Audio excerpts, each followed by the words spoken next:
people, welcome and welcome back to Freedom with Frida. Just in case you're new here, hi, my name is Frida and this is the best space for personal growth, entrepreneurship and a touch of music. You see that red button down there that is written subscribe? Hit on it and join the family. Subscribe.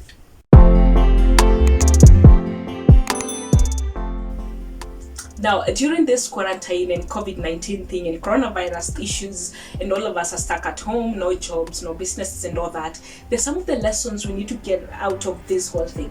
We need to come out of it with some of good lessons, other just weird lessons, or just some that we already know, but there's a time to just be like, okay, I think it's actually true. I think that really makes sense. Lesson number 1, God is everything. And God can distract your life just to get your attention. And this has happened to me, some time back. Everything just failed. And I realized that I was this sinful. I wasn't me. I was just not there with God. And I think He just decided, okay, chick, we're going to distract your life and just get your attention.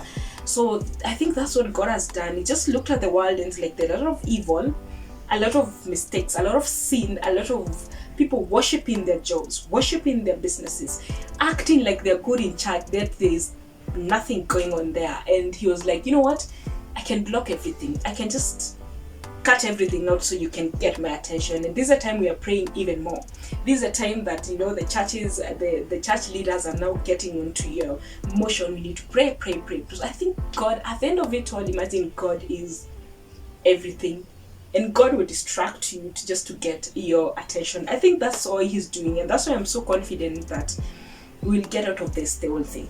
Okay, so God is everything, and we need to keep seeking Him even more, and stick to Him when sometimes we get in trouble, get Him, and then we get out of the trouble and we leave Him. We need to keep holding on, to God and be like, hey, I'm not leaving you.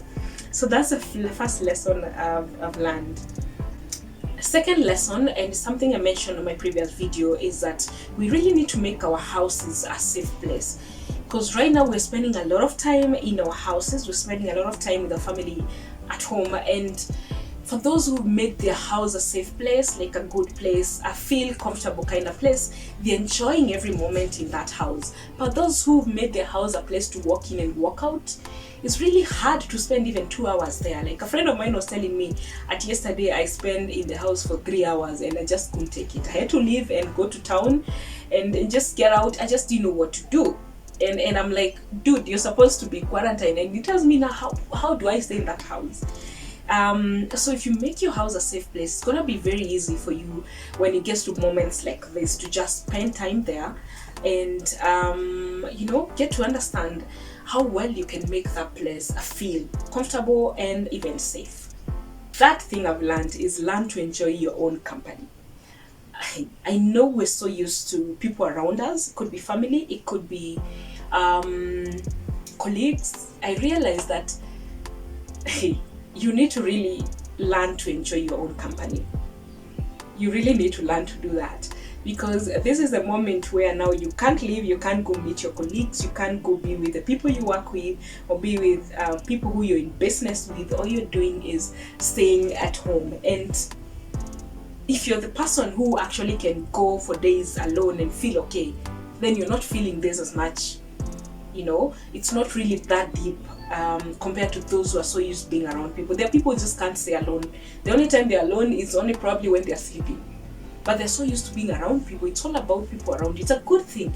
But I think we also need to take time, even when we get back to normal life, to just enjoy your own company. Be this person who can just be alone and be okay. And also being alone somehow helps you to understand who you are.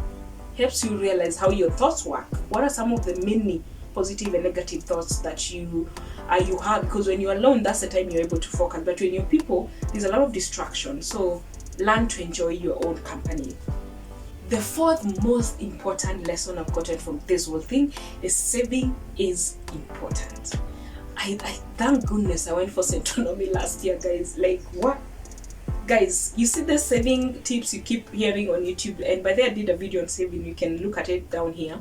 You see those videos you hear about saving tips, blah blah. You need to watch them and you need to start saving, because this moment is teaching us that those who kept some money, from your income or from your salary, those who've learned to keep and keep and keep, are doing better than those who didn't. because right now you need money to be able to eat, because you're not earning. Most of people actually are not earning.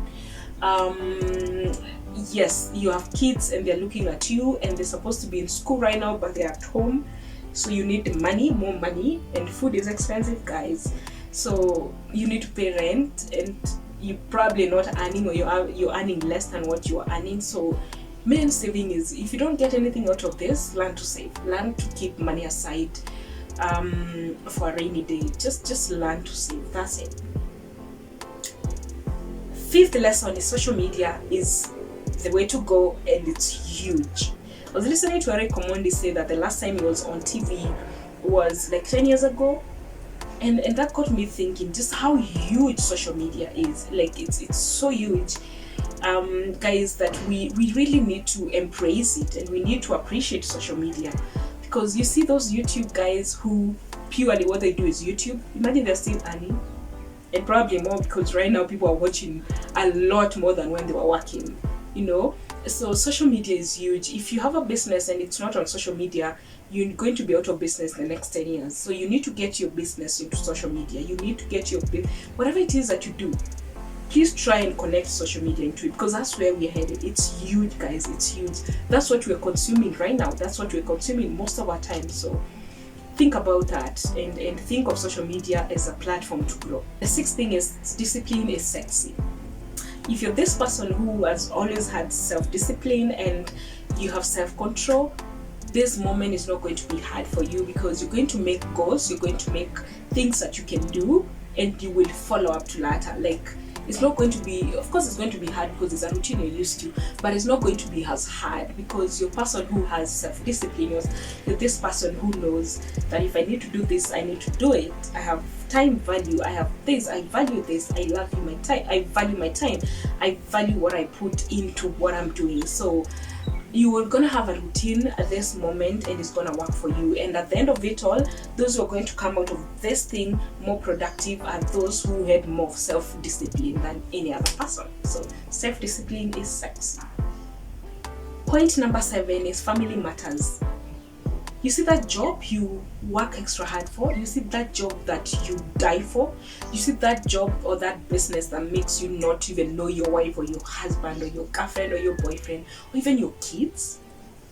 Imagine it's no longer there. Like, at the end of it all, imagine you're back home.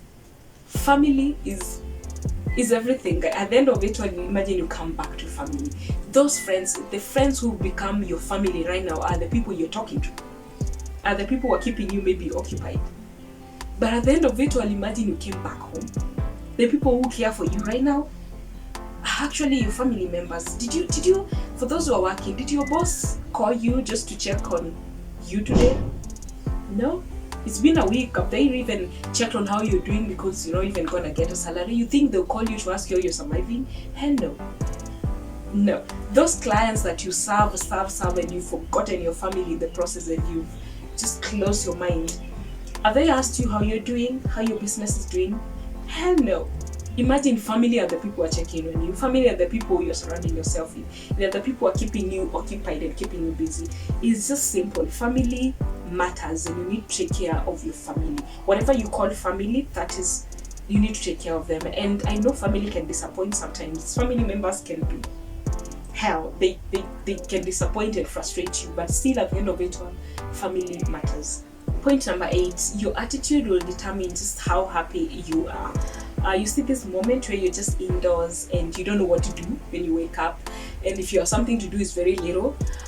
Your attitude about this whole time is what is going to determine how you get out of it. There are guys who are like, yeah, I'm not working, so I'm gonna write that script. I'm not working, so there's a time to get my body back to shape. I'm not working, so finally I get to spend time with my wife, or I get to spend time with my husband.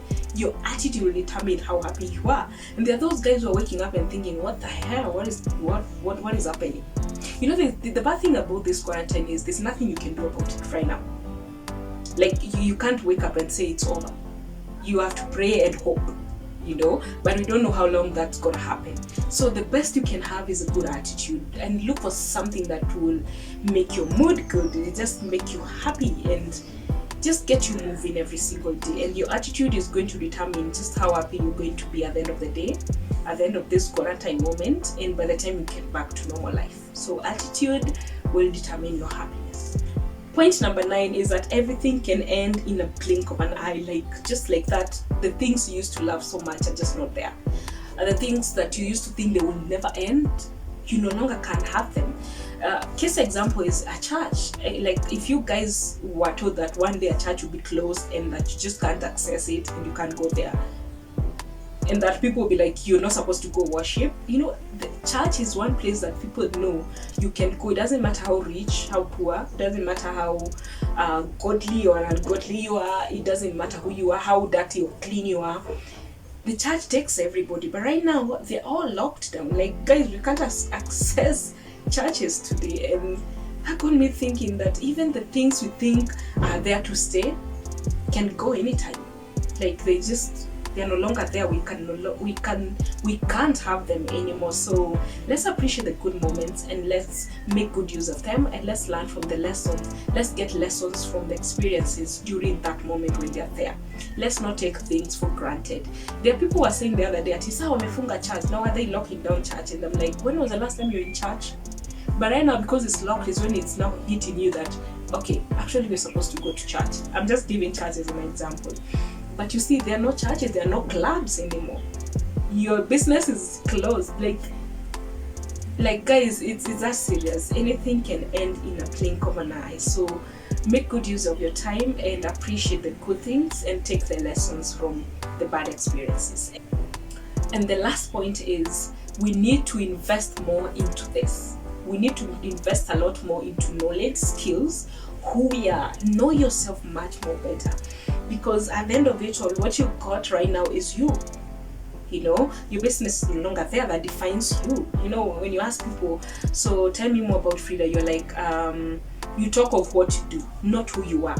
We need to learn of who we are. And those who invested in who they are, they know their strengths, they know their weaknesses, they know what tickles them, they know what triggers their good vibes and all that, are the ones who will get out of this as better people, because they invested in knowing who they are. They invested in their mind, thoughts. Through so many ways you can do that to self-develop yourself, grow as a person, as who you are, not really through your job or your business or people around you or the money you have or the cars that you drive. Those who invested in who they are the ones who are going to come out of this victorious. They're the ones who are going to come out of it feeling like it was a place to grow, it was a time to learn yourself more, it was a time to be a better person, it was a time to develop who you are. So I think we need to invest more on who we are as people, as a person, as Fridah. Who are you? What are the things that make you you without the outside, without the money, without the church, without the business, without the car, without the wealth and all that, and just learn to embrace that.